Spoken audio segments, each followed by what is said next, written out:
welcome to Three Questions with me, Alethea McCollin, and today we have three good questions. But before you do anything else, remember to subscribe to my channel, to follow me on Facebook. I am at Alethea McCollin Playwright. On Instagram, you'll find me at Alethea McCollin, and on Twitter, I am AfroDizzyLit. Okay, so let's get this started. Today's first question is, why become a writer? Okay, so listen, if you're in the arts at all, you know as an artist, whether you're a writer, a playwright, a screenwriter, or any other artist, one of the things that we deal with constantly is disappointment.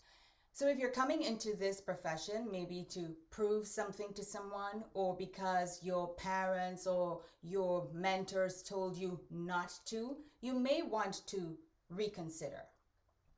Now, that's not saying that because you have a particular love for this profession that you would make it. And I'm not even suggesting that because you're coming in here to maybe prove something to someone that you would not make it. That's not what I'm saying.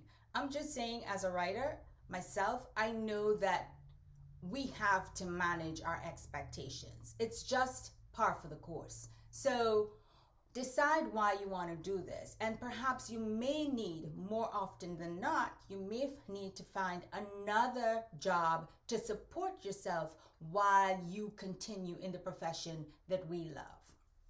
As a playwright, as a Black playwright, I can tell you that we face so many obstacles. First of all, getting agent representation. That's a real problem. And many of us face it, and many of us are just trudging through the whole process of even finding a way in a very crowded field. So know again that if you're getting into this, that there are many obstacles that you would face, and be prepared to get your heart broken over and over again. It does happen. It's not for the faint of heart. It's not for the weak-spirited, although there are many of us who are sensitive. It doesn't mean that you need to be weak-spirited. It is a tough world. There's so many options available to so many people these days. It's the field sometimes may feel crowded. So if you determine that you want to be a writer, come in here knowing that it is not an easy profession. Sticking to the format that you may originally have come in here with, especially for those of us who may be playwrights, writing for the stage, we may need to pivot, because writing for the stage in a very digitalized world can be a bit daunting. And so you have to come in with that kind of commitment to be flexible in the medium or media in which you're going to showcase your work. So that's question one. Okay, question two, which kind of goes with part of the answer that I just gave, which is the market too saturated? Is there any room for my stories?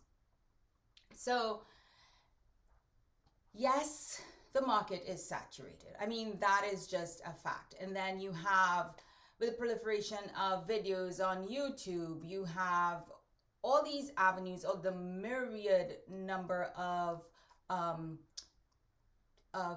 television and other areas where you're seeing shows every day. Yes, but then it also means that there is opportunity, and there is room for your story, because each of us is coming to the table, hopefully with a new take, with a different take on probably an older story, but it's a new take. So in one sense, you're looking at a very saturated market of content makers on, platforms such as YouTube and others. There's a lot of competition. I would say it does not mean that your story or the stories that you need to tell from your perspective cannot succeed, right? So that was kind of that. And then the third question is this: To festival or not to festival? Now that is the question. I've done a few festivals and I've found them to be wonderful arenas for if it's a stage reading. I've done stage readings at these festivals, and I've also done festivals where I've put on full productions, which was, so the difference between them, first of all, is night and day. And especially if you're doing a festival as a playwright producer, then that is taking everything to another level. So whether or not you choose to festival, I think festivals are a great idea.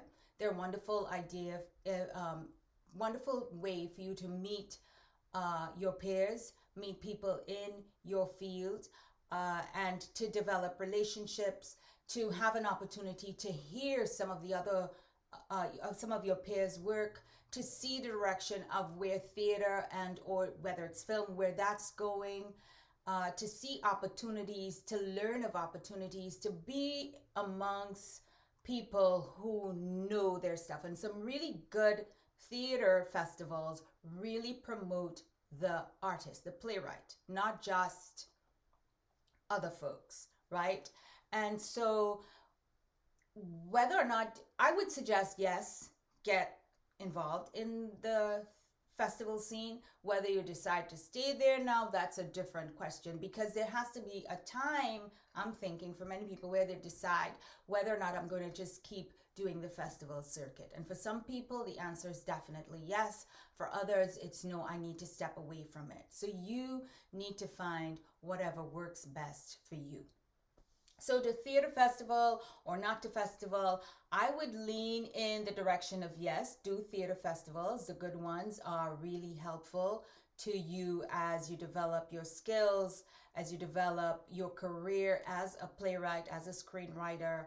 The really good ones, and you would know those that are, they require more from you than just sending in your money with a script. So those are the festivals that you can get involved with. If you need some examples or you need some suggestions from me about some festivals that I would recommend, please leave a comment. And of course, if you go to Facebook, Alethea McCollin Playwright, you can send me a message and I would definitely respond. So that's it for 3 questions this week. Remember to keep sending your questions, subscribe to my channel, follow me on Facebook at Alethea McCollin Playwright, and on Instagram, my name is Alethea McCollin, and on Twitter, AphrodizzyLit.